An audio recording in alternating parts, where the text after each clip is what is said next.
காப்பாற்ற முடியாது. அப்போ தமிழ்நாட்டை காப்பாற்றக்கூடிய ஒரு தலைவராக யார் இருக்காருன்னா தலைவர் தளபதி அவர்கள் இருக்கிறாங்க. அதனாலதான் ஒட்டுமொத்த எதிர்கட்சிகளும் நமக்கு எதிராக ஏன் பேசிக் கொண்டிருக்கிறாங்க, ஆளுங்கட்சி நமக்கு எதிராக ஏன் பேசிக் கொண்டிருக்காங்கன்னா மாற்றம் நிகழ ஆரம்பித்து விட்டது. புரட்சி என்பது அமைதியாகத்தான் நடக்கும். அப்படிப்பட்ட ஒரு மக்கள் புரட்சி அமைதியாக நடக்க ஆரம்பித்து விட்டது. அதனால்தான் அவர்களால் பொறுத்து கொள்ள முடியாம இவங்க சின்ன பசங்க, இவங்க குழந்தை பசங்க, இவங்களுக்கு அரசியல்னா என்னன்னே தெரியாதுன்னு சொல்றாங்க. இந்த சின்ன பசங்க தானே 2026 உங்களை ஓட ஓட வரட்ட போறோம். அதை நீங்க பார்க்க தானங்க போறீங்க. இந்த சின்ன பசங்க தானே கேள்வி கேட்கறாங்க.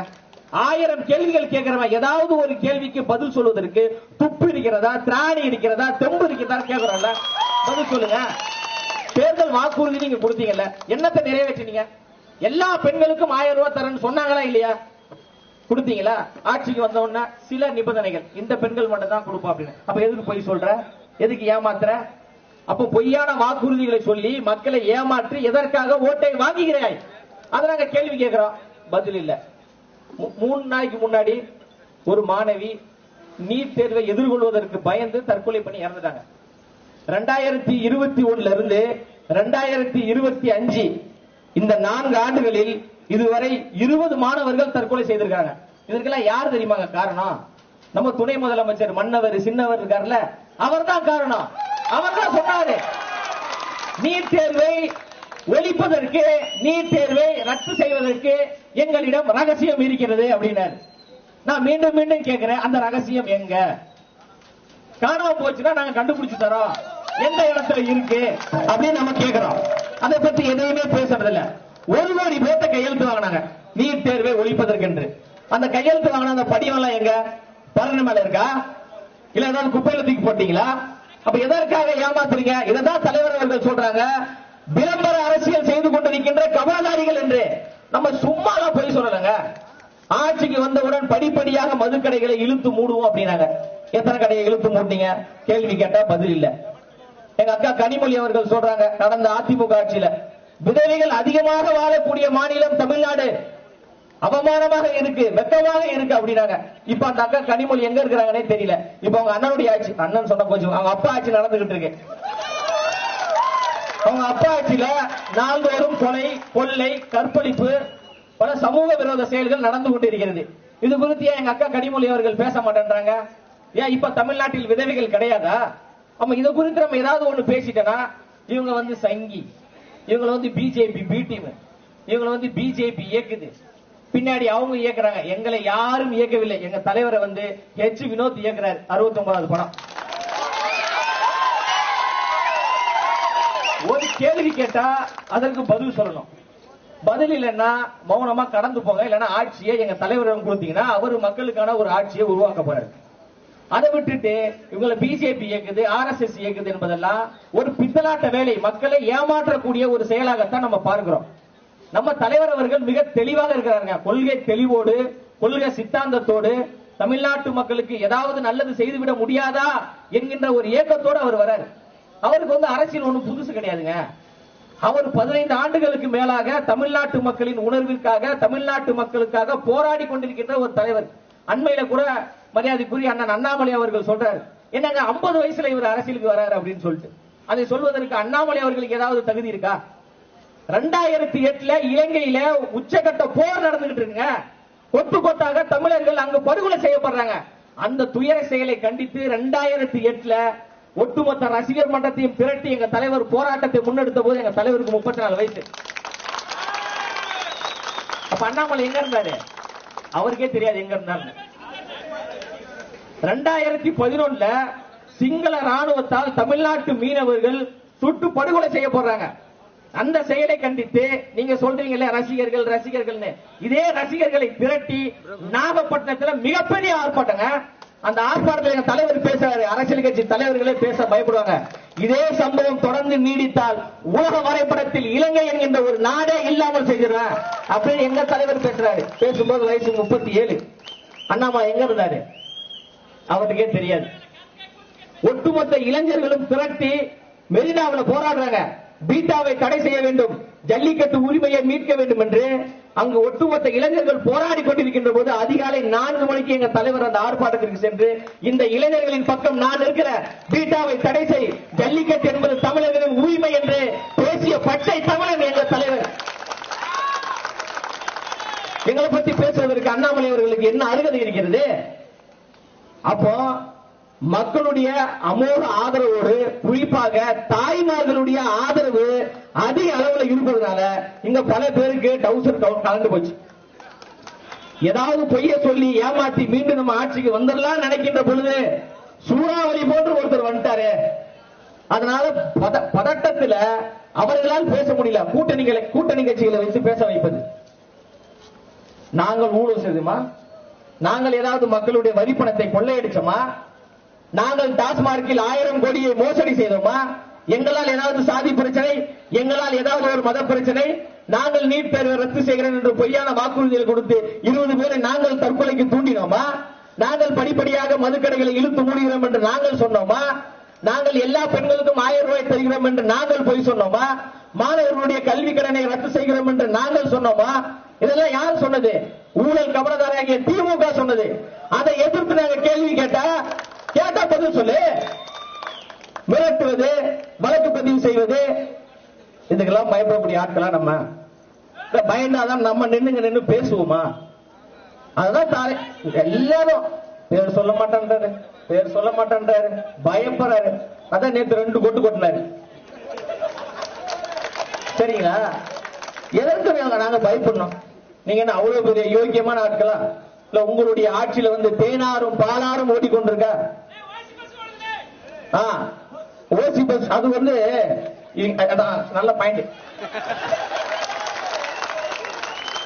அதாவது இந்த ஆட்சியின் மீது நமக்கு கோபம் வர காரணம் என்னன்னா, வாயை திறந்தாலே திராவிட மாடல், பெரியாரிய மாடல், சமூக நீதி மாடல், இந்தியாவிலேயே தலை சிறந்த ஆட்சியை நாங்கள் தான் செய்து கொண்டிருக்கிறோம் அப்படின்னு வாய்க்கிலேயே பேசுவாங்க.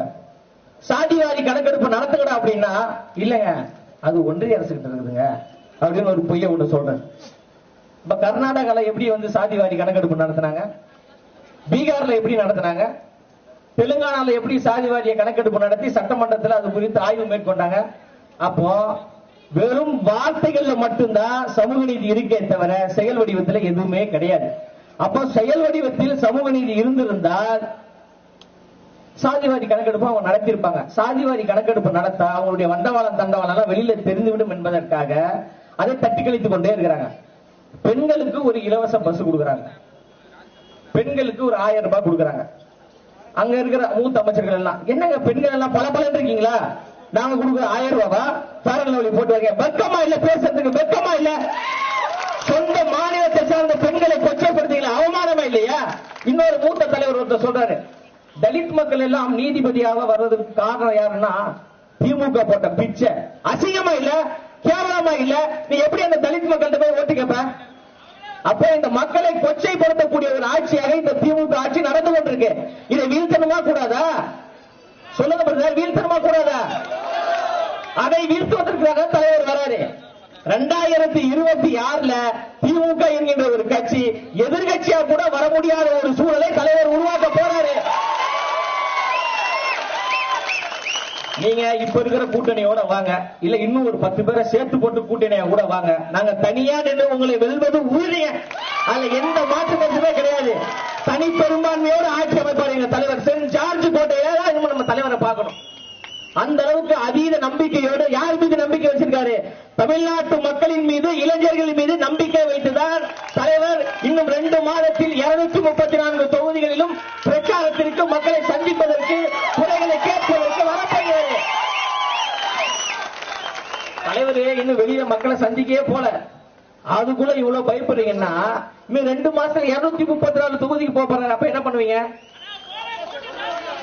எல்லாம் தூக்க மாத்திரை போட்டு தூங்கிடுவீங்களா? எங்க தலைவரை நீங்க எதிர்கொண்டுதானே ஆகணும். எங்க தலைவர் அவர்கள் பேசுவதை நீங்கள் கேட்டுக்கொண்டுதானே ஆகணும். எங்க தலைவர் கேட்கக்கூடிய கேள்விக்கு நீங்கள் பதில் சொல்லிதானே ஆகணும். அவர் ஒரு நியாயமான ஒரு தலைவருங்க. உண்மையிலேயே இப்படி ஒரு இடத்துல யாராவது ஒருத்தர் இருந்தாங்கன்னா இன்னும் 10 ஆண்டுக்கு அவர் தாங்க சினிமால நம்பர் 1. 300 கோடி இல்ல 400 கோடி சம்பளம் கேட்டாலும் கொடுப்பதற்கு தயாரிப்பாளர்கள் லைன்ல நிக்கிறாங்க. அதெல்லாம் எனக்கு வேணாங்க. தமிழ்நாட்டு மக்களுக்கு நான் உதவி செய்யணும். நான் இவ்வளவு தூரம் உயரத்துக்கு வருவதற்கு காரணம் தமிழ்நாட்டு மக்களும் இங்க இருக்கின்ற பெண்களும் தான் காரணம். அவர்களுக்கு நான் திருப்பி செய்யணும். தன்னார்வ அமைப்பாக பல உதவிகளை செஞ்சிட்டேன். அதிகாரம் மிக வலிமையானது என்று அண்ணல் அம்பேத்கர் சொன்னார்ல, அந்த அதிகாரத்தை கைப்பற்றி 8 கோடி தமிழ்நாட்டு மக்களுக்கும் நான் உதவி செய்ய வேண்டும் என்கின்ற மிகப்பெரிய தியாக உணர்வோடு வர்றார்ல, அதை நம்ம தலைவர் தோளில் தூக்கி வச்சு கொண்டாடணுங்க. அதை தான் தமிழ்நாட்டு மக்கள் கொண்டாடி கொண்டிருக்காங்க. சும்மாதான் தலைவரை கொண்டாடல, தன் பின்னாடி திரண்ட லட்சக்கணக்கான ரசிகர்களை வெறும் ரசிகர்களாக சுயநலத்திற்காக தலைவர் பயன்படுத்தவில்லை. தன் பின்னாடி திரண்ட ரசிகர்களை ரசிகர் மன்றம் மூலமாக அரசியல் படுத்தினார். ரசிகர் மன்றத்தை மாற்றினார். அந்த நற்பணி மன்றத்தை மக்கள் இயக்கமாக மாற்றினார். அந்த மக்கள் இயக்கத்தை தமிழக வெற்றி கழகமாக பரிணாமம் அடைந்து வந்திருக்கு. அவ்வளவுதான். நீங்க எதுக்கு எடுத்தாலும் ரசிகர்கள் கூட்டம், அவர் கூத்தாடி சினிமால இருந்து வந்தாரு. உங்களால எம்ஜிஆர் அவர்களை சொல்ல முடிஞ்சதா? இப்படி சொல்லிதானே அதே சினிமா கூத்தாடி தானே 10 ஆண்டுகளாக திமுக என்கின்ற ஒரு கட்சி ஆட்சிக்கு வர முடியாம ஐயா எம்ஜிஆர் அவர்கள் செய்தாரா இல்லையா? அப்ப அதே போன்ற ஒரு சூழலை நீங்க சொல்லக்கூடிய கூத்தாடி எங்களுடைய தலைவர் 2026ல உங்களை வீட்டுல உட்கார வைக்க தான் போறாரு. நீங்க வீட்டுல உட்கார்ந்துகிட்டு எங்களை கூத்தாடி சினிமாக்காரு ரசிகர்கள் கூட்டம் அப்படின்னு நீங்க சொல்லுங்க. நாங்கள் ஒன்றும் சாதாரண கூட்டம் கிடையாதுங்க. எல்லாவற்றையும் எதிர்கொள்வதற்கு ரெடியாகத்தான் இருக்கிறோம். மாநாட்டில் நீங்க எவ்வளவு நெருக்கடி கொடுத்தீங்க, பொதுக்குழுல எவ்வளவு நெருக்கடி கொடுத்தீங்க, 2ஆம் ஆண்டு நிகழ்வுல எவ்வளவு நெருக்கடி கொடுத்தீங்கன்னா எல்லாம் எங்களுக்கு தெரியும். அந்த நெருக்கடிகள் எல்லாம் தாண்டி நிக்கிறோம்னா எதற்காக? தமிழ்நாடு பாதுகாக்கப்படணும், தமிழ்நாடு மீட்கப்படணும். இந்த கொள்ளை கூட்டமிடமிருந்து அதிகாரத்தை தலைவர் கைப்பற்றி மக்களுக்கான ஒரு ஆட்சியை உருவாக்க வேண்டும் என்பதற்காக எந்த எல்லைக்கும் செல்வதற்கு, எந்த தியாக உணர்வுக்கு செல்வதற்கு நாங்கள் தயாராக இருக்கிறோம். வரலாற்று சிறப்பு மிக்க ஒரு தலைவர்கள் அவரு. நீங்க அந்த தலைவருக்கு எதிராக அவதூறாக பேசுவது, ஒருமையில் பேசுவது, கேட்ட கருத்துக்களுக்கு பதில் இல்லாம அவருக்கு என்ன தெரியும் பாதை 2026 தலைவனுக்கு என்ன தெரியுது பாருங்க. உங்களை விட மிக சிறப்பான ஒரு ஆட்சியை எங்க தலைவர் உருவாக்குவாரு. பெண்களுக்கு பாதுகாப்பான ஒரு ஆட்சியை உருவாக்குவாரு. சட்ட ஒழுங்கை பாதுகாக்கக்கூடிய ஒரு ஆட்சியை உருவாக்குவாரு. எல்லோருக்கும் எல்லாம் கிடைக்க வேண்டும் என்கின்ற ஒரு சமத்துவ ஆட்சியை உருவாக்குவாரு. சாதி மோதல் இல்லாத, மத மோதல் இல்லாத, பிரிவினை இல்லாத, ஏற்றத்தாழ்வுகள் இல்லாத, ஒடுக்குமுறைகள் இல்லாத மக்களாட்சியை, உண்மையான மக்களாட்சியை, நேர்மையான மக்களாட்சியை எங்க தலைவர் தளபதி அவர்கள் 2026ல் உருவாக்குவது உறுதி.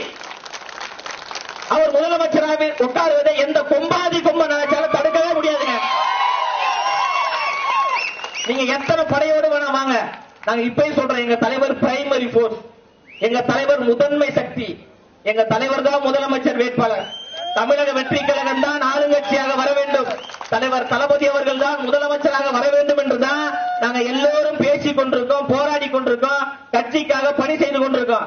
அதனால இவர் அங்க போய் சேர்ந்துருவாரா, இங்க போய் சேர்ந்துருவாரா என்று நரேட்டிவ் நீங்க செட் பண்ணாதீங்க. எந்த நரேட்டிவும் எங்க கிட்ட எந்த பொறுப்பும் ஆகாது. எங்க தலைவர் தான் முதலமைச்சர் வேட்பாளர், நாங்க உறுதியா சொல்றோம். அவர் தான் 2026ல முதலமைச்சர் அரியணையில உட்கார போறாரு. நீங்க சொன்னீங்கல்ல, இவருக்கு அரசியல்னா என்னன்னு தெரியுமா, இவர் கட்சி ஆரம்பிப்பாரா, உடனே உங்களுடைய அந்த நரேட்டிவை உடைச்சி கட்சி ஆரம்பிச்சார். இவருக்கு கொடி அறிவிக்க தெரியுமா, உடனே கொடி அறிவிச்சார். இவருக்கு மாநாடு நடத்த தெரியுமா, நடத்தினார். 10,000 பேர் கூட வரமாட்டாங்க, 20,000 பேர் கூட வரமாட்டாங்க என்று சொன்ன போது 12 லட்சம் மக்கள் எந்த எதிர்பார்ப்பும் இல்லாமல் அந்த மாநாட்டிற்கு வந்தாங்களா இல்லையா? தோட்டருக்கோ கோழி பிரியாணிக்கோ கூடக்கூடிய கூட்டம் எங்க கூட்டம் கிடையாதுங்க. அன்பால் கூடிய கூட்டம், தளபதிக்காக தானா சேர்ந்த கூட்டம். அதுக்கப்புறம் பொதுக்குழு நடத்த தெரியுமான்னு கேட்டீங்க, பொதுக்குழு நடத்தினாரு. 2ஆம் ஆண்டு நிகழ்வுல பேச தெரியுமான்னு கேட்டாரு, போட்டு பொலன்னு பொலந்தாரு. நீங்க எதெல்லாம் பண்ண முடியாதுன்னு சொல்றீங்களோ அதையெல்லாம் எங்க தலைவர் பண்ணிக்கொண்டே இருக்கிறார். அவர் முதலமைச்சர் ஆக மாட்டார்னு சொல்றீங்க, அதுவும் ஆகதான் போகிறார். ஆனா நான் என்ன சொல்றேன்னா, எதிர்கட்சியை சார்ந்தவர்கள், ஆளுங்கட்சியை சார்ந்தவர்கள், எங்களை பிடிக்காதவர்கள் திரும்ப சொல்லிக்கிட்டே இருங்க, அவர் ஆக மாட்டாருன்னு சொல்லுங்க, அவர் ஆயிடுவார். ஏன்னா நீங்க தான் தொடர்ந்து இவர் எதுவுமே பண்ண மாட்டாருன்னு சொன்னீங்க. எல்லாத்தையும் மிக சிறப்பாக, தனித்துவமாக, எல்லோருக்கும் விரும்பக்கூடிய வகையில் மிக சிறப்பான முறையில் செய்து கொண்டிருக்கிறாரு. இந்த பொதுக்குழுல எங்க தலைவர் பேசிய பிறகு 10 லட்சம் பேர் கட்சியில உறுப்பினராக சேர்ந்திருக்காங்க. அதிகாரப்பூர்வமாக கட்சியில் 90 லட்சம் பேர் கட்சியில உறுப்பினராக இணைஞ்சிருக்கிறாங்க. எதற்காக இணைவாங்க? ஒரு மாற்றம் வேண்டும், ஒரு மாற்று சக்தி வேண்டும். திமுக அதிமுக 2 பேர் வேணாம். ஒரு முதன்மை சக்தியாக தலைவர் வராரு, அவர் மக்களுக்கு நல்லது செய்வாரு. எல்லாரும் வீட்டினுடைய இல்லத்திலும் உள்ளத்திலும் இருக்கிறாங்க. அவரு எங்க எல்லாருடைய ரேஷன் கார்டுல தாங்க அவருடைய பேர் இல்ல, ஆனா அவர் வீட்டுல எங்க தளபதி இருக்கிறார், எல்லாரும் வீட்டுல இருக்கிறார். போஸ்டர் ஓட்டினா போஸ்டர் கிழிச்சிருங்க, பேனர் ஓட்டினா பேனரை கிழிச்சிருங்க. சரி, போஸ்டர் கிழிச்சிருங்க, பேனரை கிழிச்சிருங்க. எங்களுடைய இதயத்துல தளபதி இருக்காரு, இதயத்தை கிழிச்சிருங்களா?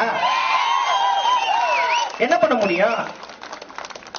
மிகப்பெரிய ஒரு வரலாற்று மாற்றம் தமிழ்நாட்டில் நடக்க போகுது. அரசியலில் மிகப்பெரிய ஒரு புரட்சி நடக்க போகுது. அதை எதிர்கட்சிகளும் ஆளுங்கட்சிகளும் உட்கார்ந்து நீங்க வேடிக்கை தான் பார்த்தாகணும்.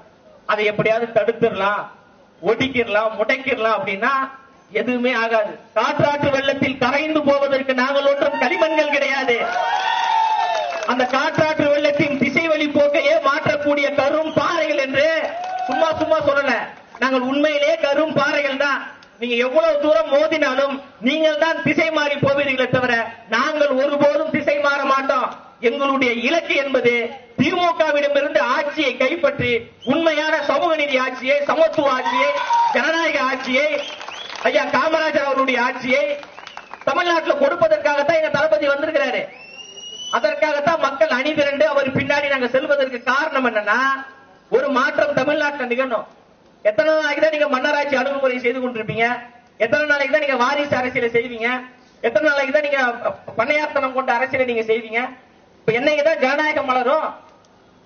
வாய்க்கிலேயே பேசக்கூடிய திமுக கட்சியை சார்ந்தவர்களை பார்த்து ஒன்னே ஒண்ணு கேட்கிற, நீங்க பேசுறீங்களா? அம்பேத்கர் அவர்களை பேசுறீங்க, பெரியார் அவர்களை பத்தி பேசுறீங்க. உங்க அண்ணா அறிவாலயத்துல அம்பேத்கர் அவருடைய சிலையோ பெரியார் அவருடைய சிலையோ இருக்கா? அப்ப என்ன எதுக்கு பேசுறீங்க நீங்க? ஆனா எங்களுடைய பனையூர் அலுவலகத்தை வந்து பாருங்க, தந்தை பெரியார் அவருடைய சிலை இருக்கு, அண்ணல் அம்பேத்கர் அவருடைய சிலை இருக்கு. வெற்று விளம்பரம் பண்ணக்கூடியவர்கள் நாங்க கிடையாது. திமுக தான் வெற்று விளம்பரம் செய்து கொண்டிருக்கு. பேரளவில் அண்ணல் அம்பேத்கர் அவர்களையும் பேரளவில் பெரியார் அவர்களையும் நீங்க பயன்படுத்துறீங்க, ஓட்டுக்காக பயன்படுத்துறீங்க. நாங்கள் நாட்டுக்காக இந்த தலைவர்களை பயன்படுத்திக் கொண்டிருக்கோம். அடுத்த தலைமுறைக்கு கடத்தி கொண்டிருக்கோம். யாருக்குமே தெரியாமல் இருக்கக்கூடிய தலைவர்களை எங்க தலைவர் பல லட்சம் பேர் கொண்டு போய் சேர்த்திருக்காங்க. அஞ்சலி அம்மாள் என்கின்ற விடுதலை போராட்ட தியாகியை பல லட்சக்கணக்கான இளைஞர்கள் மத்தியில் கொண்டு போய் சேர்த்த பெருமை எங்க தலைவருக்கு இருக்கு. திமுக பண்ணிச்சா? அஞ்சலி அம்மாளை நீங்க கொண்டு போய் சேர்த்தீங்களா? வீரமங்க வேலுநாச்சியார் அவர்களை கொண்டு போய் நீங்க சேர்த்தீங்களா? இளைஞர்கிட்ட கொண்டு போய் சேர்த்தீங்களா? காமராஜர் அவர்களை எத்தனை பேர்த்த கொண்டு போய் நீங்க சேர்த்தீங்க? தந்தை பெரியார் அவர்களை எத்தனை பேர்த்த கொண்டு போய் சேர்த்தீங்க? அம்பேத்கர் அவர்களை எத்தனை பேர்த்த கொண்டு போய் சேர்த்தீங்க? ஆனா எங்க தலைவர் அவர்கள் பல லட்சக்கணக்கான இளைஞர்கள் மத்தியில் தந்தை பெரியார் அவர்களையும் அண்ணல் அம்பேத்கர் அவர்களையும் ஐயா காமராஜர் அவர்களையும் அஞ்சலி அம்மாள் அவர்களையும் வேலுநாச்சியார் அவர்கள் கொண்டு போய் சேர்த்திருக்கிறாங்க. இதுவே வரலாற்றில் மிகப்பெரிய ஒரு வெற்றிங்க. தன் பின்னாடி வந்த ரசிகர்களை வெறும் ரசிகர்களாக வைத்துக் கொள்ள திரும்ப திரும்ப சொல்றதுக்கு காரணம் என்னன்னா, அரசியல் மையப்படுத்திட்டாரு. எங்க தோழரிடம் வந்து நீங்க பேசுங்க, சமூக நீதியை பத்தி பேசுங்க, என் தோழர் நின்று பேசுவான். பெரியாரை பத்தி பேசுங்க, பேசுவாங்க. அம்பேத்கர் பத்தி பேசுங்க, பேசுவாங்க. தமிழ்நாட்டினுடைய வரலாறு பத்தி பேசுங்க, பேசுவாங்க. உங்களுக்கு எதை பத்தி பேசணும்? எங்க தோழர்கள் எல்லாவற்றிற்கும் தயாராக இருக்கிறார்கள். உங்களால் தான் எங்களை எதிர்கொள்ளவே முடியல, கேட்கிற கேள்விக்கு பதில் சொல்ல முடியல. ஊடக விவாதத்துக்கு கூப்பிட்டா வரதே கிடையாது. நீங்க மீண்டும் மீண்டும் ஒரு நரேட்டிவ் செட் பண்ணி ரசிகர் கூட்டம் ரசிகர் கூட்டம் ரசிகர் கூட்டம் கிடையாது, மக்கள் கூட்டம், மக்கள் புரட்சிக்கான ஒரு கூட்டம். இந்த கூட்டத்தை உங்களால் எதிர்கொள்ள முடியாததனால், கேட்கிற கேள்விக்கு பதில் சொல்ல திராணி இல்லாததால் நீங்க என்ன நரேட்டிவ் வேணா செட் பண்ணுங்க. அது எல்லாவற்றையும் தமிழ்நாட்டு மக்கள் பார்த்து கொண்டு தானே இருக்கிறாங்க. தமிழ்நாட்டு மக்களுக்கு தெரியாதா? வேற வழி இல்லாம தானே திமுக வந்தது. கடந்த 10 ஆண்டுகளா அதிமுக ஆட்சியினுடைய ஊழலை பொறுத்து கொள்ள முடியாமல், சரி இவங்க வருவாங்க இவங்களுக்காவது ஓட்டு போடலாம், உங்களுக்கு ஓட்டு போட்டாங்க. அவங்க தான் அப்படின்னு பார்த்தா நீங்க அவங்களுக்கு மேல ட்ரிபிள் மடங்கு இருக்கிறீங்க. அதனால தலைவர் சொல்றாரு, பாசிசத்தையும் பாயாசத்தையும் வீழ்த்த வேண்டும் என்று. சும்மா எல்லாம் சொல்லல. நீங்க மறைமுக உறவுல இருக்கிறீங்க, கள்ள உறவுல இருக்கிறீங்க. தமிழ்நாட்டுக்கு வர வேண்டிய எந்த நிதிகளையும் போராடி பெற மாட்டேன்றீங்க. நாங்க ஏதாவது கருத்து சொன்னா நீங்க ரொம்ப மென்மையா சொல்றீங்க அப்படின்றீங்க. சரி, நீங்க தான் இப்ப சத்தமா சொல்லுங்க. சத்தமா சொன்னா ஈடி வந்துடும், அதனால சத்தமா பேசுறது கிடையாது. இன்னைக்கு கூட ஒருத்தர் அமைச்சர் பேசியிருக்காரு, இல்லங்க நான் வந்து அரசியல் 65 வருஷமா இருக்கிறேங்க, நான் போய் அவருக்கு பதில் சொல்லலாமா? சொல்லிதான் பாருங்களேன். கேட்கிற கேள்விக்கு பதில் சொல்லுங்க. 65 வருஷம் இருந்தீங்களா நீங்க அரசியல்ல? 2026 வீட்டுல போயிருங்க, மக்கள் வீட்டுக்கு அனுப்ப போறாங்க. இது ஒரு பதிலா? நான் 65 வருஷமா இருக்கிறேன், அவருக்கு பதில் சொல்ல முடியாதுன்னு. அப்ப 75 வருஷத்துக்கு முன்னாடி திமுக என்ற ஒரு கட்சி உருவாகும் போது என்ன, நீங்க உருவாகும் போதே ஆளுங்கட்சியா வந்துட்டீங்களா? 1967 தானே நீங்க ஆட்சிக்கு வந்தீங்க. 15 ஆண்டு காலம் உழைத்ததால் தானே வந்தீங்க. நாங்க சின்ன கட்சி தான் கிடையாதுங்க. 75 ஆண்டு கால பவள விழா கொண்டாடிய கட்சி நீங்க சொல்றீங்களே, இந்த ஆலமரத்தையும் இந்த அரச மரத்தையும் அசைத்து பார்க்க போறதே நாங்க தான். நான் இதை வந்து பெருமைக்காக சொல்லல, ஆணவத்தோடு நான் சொல்லல, உண்மையை சொல்றேன். 26 அது நடக்கும். அந்த மாற்றம் நிகழத்தான் போகிறது. அதை பொறுத்து கொள்ள முடியாம தான் வாய்க்கு வந்ததை எல்லாம் நீங்க பேசுறீங்க. எங்க தலைவர் பலமுறை என்கிட்ட சொல்லிட்டாரு, வார்த்தைகளை கண்ணியமா பேசுறா, ரொம்ப ஆக்ரோஷமா பேசாத, ஒருமையில் பேசாத என்று பல முறை என்னிடம் சொல்லி இருக்கிறார். ஆனா இவர்கள் எல்லாம் பேசுறத பார்க்கும்போது நமக்கு கோபம் வருது.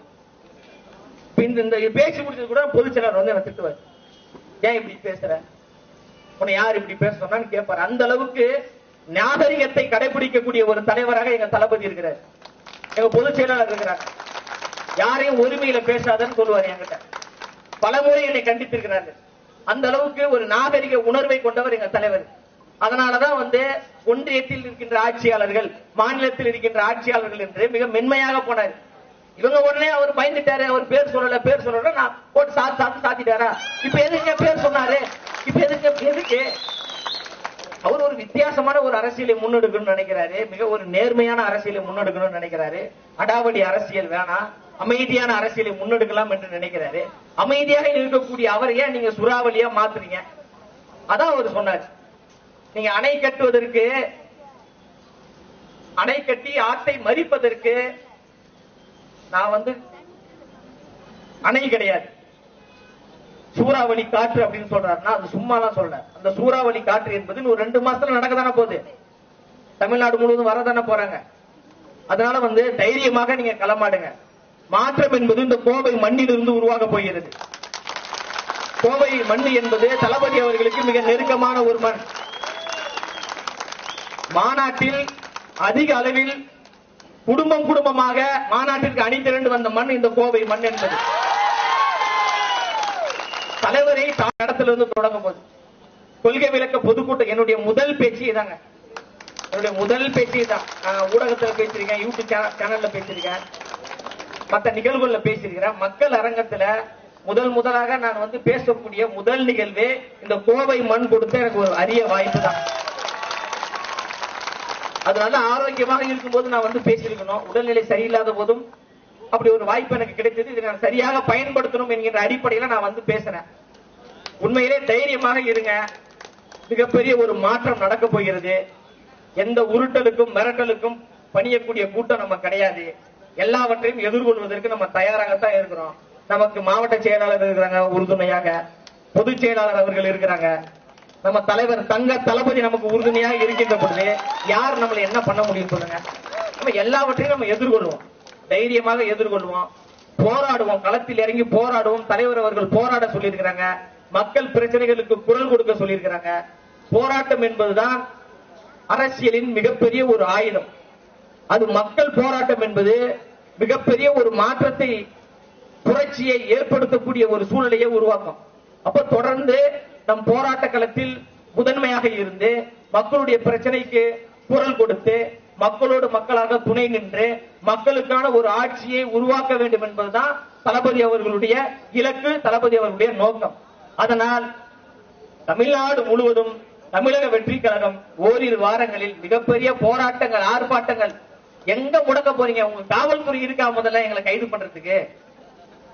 எங்க தோழர்கள் வீதிக்கு வந்தாங்கன்னா தடுப்பதற்கு அந்த அளவுக்கு எண்ணிக்கை இருக்கா காவல்துறையில? கிடையாது. மிகப்பெரிய ஒரு ஆற்றல் படைத்த ஒரு கட்சியாக தமிழக வெற்றி கழகம் இருக்கு. அதனாலதான் திமுக, அதிமுக போன்ற கட்சிகளால இவங்களை எப்படி கையாளுவது என்றே தெரியல. அதனால வாய்க்கு வந்ததெல்லாம் பேசுறாங்க. அதனால நீங்க யாரும் எமோஷனல் ஆகி, நான் ஒருத்தர் போதும் பேசிட்டு இருக்கிறதுக்கு. ஏன்னா இது பேசி முடிச்சுன்னா திட்டு வாங்கன்னு சொன்னால, அதே போல நீங்க யாரும் திட்டு வாங்க வேணாம். உங்களுக்கு எல்லாம் சேர்த்து நானே திட்டு வாங்கிக்கிறேன், சரிங்களா? அதனால நம்மளுடைய இலக்கு என்பது சென்ட் ஜார்ஜ் கோட்டையில் தளபதி அவர்களை முதலமைச்சராக அந்த அரியணையில் அமர வைப்பதற்காக நம் உறுதுணையாக இருப்போம். நிறைய பேர் பேசுவாங்க, இந்த கூட்டணி அந்த கூட்டணி, இங்க போறாங்க அங்க போறாங்க, அதெல்லாம் எதையுமே நம்பாதீங்க. நம்ம தளபதி அவர்கள் பிரைமரி போர்ஸ், முதன்மை சக்தி, முதலமைச்சர் வேட்பாளர். ஆனால் நம்மளை ஏற்றுக்கொண்டு யாராவது வந்தார்கள் என்றால் தளபதி அவர்கள் தாயுள்ளத்தோடு அரவணைப்பார், ஏற்றுக்கொள்வார். ஆட்சியிலும் பங்கு, அதிகாரத்திலும் பங்கு தளபதி அவர்கள் கொடுப்பார். அதுல மாநாட்டிலே தளபதி அவர்கள் சொல்லிட்டாங்க.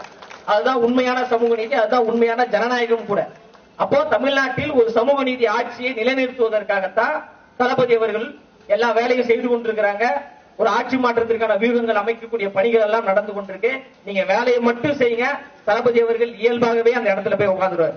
அதனால நம்ம எல்லோரும் சேர்ந்து சாதி, மதம், பாலினம், பிறந்த இடம் ஆகியவற்றின் பெயரில் உள்ள வேற்றுமைகளை எல்லாத்தையும் கலைத்து நம்ம எல்லோரும் ஒரு தாய் பிள்ளைகளாக, சகோதரர்களாக இணைந்து தளபதி அவர்களை முதலமைச்சராக நாம் உறுதியேற்போம் என்று கூறி நிறைவு செய்கிறேன். நன்றி, வணக்கம்.